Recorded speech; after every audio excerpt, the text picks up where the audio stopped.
Welcome back to The Explainer. Today we're diving straight into a truly fascinating intersection.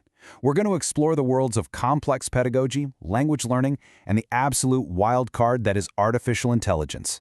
If you've ever wondered how modern education is adapting to the AI revolution, well, you're in exactly the right place. Let's get right into it. Okay, I want you to put yourself in the shoes of a student for a second. Imagine trying to learn complex business data analysis, but in a language you barely even speak. Just think about the sheer cognitive load of that. You aren't just trying to figure out what a real effective exchange rate is, you're simultaneously trying to decode the foreign grammar and vocabulary that's being used to explain it to you. I mean, the emotional stakes, the stress, the pressure, it's absolutely immense. So, to understand how students actually survive this, we first need to look at the environment they're in. Enter CLIL. That stands for Content and Language Integrated Learning. It's basically an academic tightrope walk. The goal is brilliant, right? Promote bilingualism and cognitive competencies by teaching complex subjects like business or science in a secondary language. But as we're going to see, walking that tightrope is incredibly difficult to balance. Now, what's super interesting is how this method splits in the real world. We've got hard CLIL on one side and soft CLIL on the other. Soft CLIL uses content simply as a vehicle to learn language. But in higher education, universities rely heavily on hard CLIL. They strongly focus on the subject matter, the business data, the engineering concepts, and they treat the language learning as purely incidental. And that right there creates a massive gap in language support for these students. Section 1. The teacher's disconnect, missing the pedagogical function of language. This quote right here brilliantly illustrates the core of the problem. It's directly from a study by Furstenberg and colleagues focusing on tertiary CLIL teachers in Austria. When asked about integrating language into their teaching, a teacher literally said, "I wouldn't say there is anything language-specific." This reveals a massive blind spot. Many higher ed teachers see language merely as a vehicle for delivering their content, not as a pedagogical tool that actually needs to be taught. They lack what researchers call teacher language awareness, or TLA.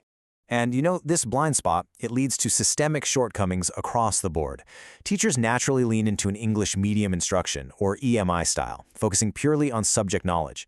They completely disconnect the everyday communicative function of English from its pedagogical function, the actual language needed to grasp complex new ideas. Because of this, that incredibly high cognitive load students face, it goes largely unaddressed. Now, to be fair to the teachers, there's a severe lack of professional development out there that actually trains them to combine content and language effectively. Which actually brings us to a huge question.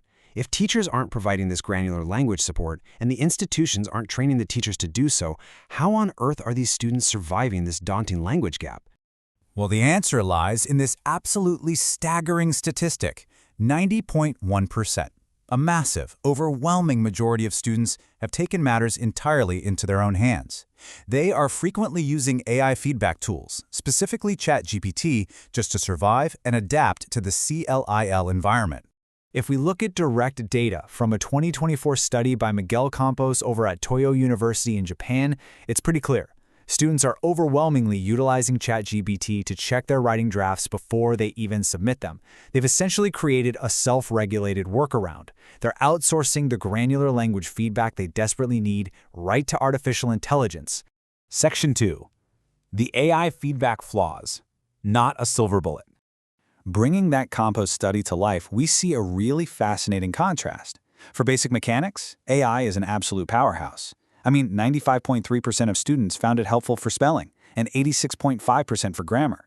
It basically acts as an instant, personalized proofreader. But look at that third bar. Nearly 1/5 of the students, 18.8%, reported that the feedback provided by the AI was actually difficult to understand. It's giving them complex linguistic explanations that they literally can't decode, which, ironically, just adds to their cognitive load. When we break down the pros and cons directly from the students' own survey responses, grammar and spelling definitely dominate the positive column. But check out the negative aspects. 33 mentions of unclear or complex feedback, 31 mentions of incorrect or irrelevant suggestions, meaning the AI is hallucinating or entirely changing the business context incorrectly. And perhaps most worryingly, 18 students explicitly recognized their own over-reliance on the AI. So here's the crucial takeaway. The real danger of this AI hack is the erosion of critical thinking. When students just blindly accept AI suggestions without questioning their validity, they develop a highly passive learning attitude. If AI becomes their primary source of correction rather than a supplement, they never actually learn the underlying linguistic principles. They aren't learning English, they're literally just learning how to copy and paste from a chatbot. So we've got teachers blind to language pedagogy on one side and students over-reliant on a flawed hack on the other. How do we synthesize these two realities? Section 3. Fusing Teachers and Tech, the Synthesis. So how do we fix this? Well, the future of content and language-integrated learning relies on 3 vital steps. First up, the human element has to evolve. Teachers must actively develop teacher language awareness. They have to realize that teaching complex content actually is teaching language. Second, AI has to be positioned in the classroom strictly as a supplementary tool. It's a helpful assistant, not a crutch that does all the heavy lifting. And third, and definitely most importantly, the teacher's new role is to actively guide students on how to critically assess and question the feedback the AI gives them. Because look, when that balance is struck, the data is just undeniable.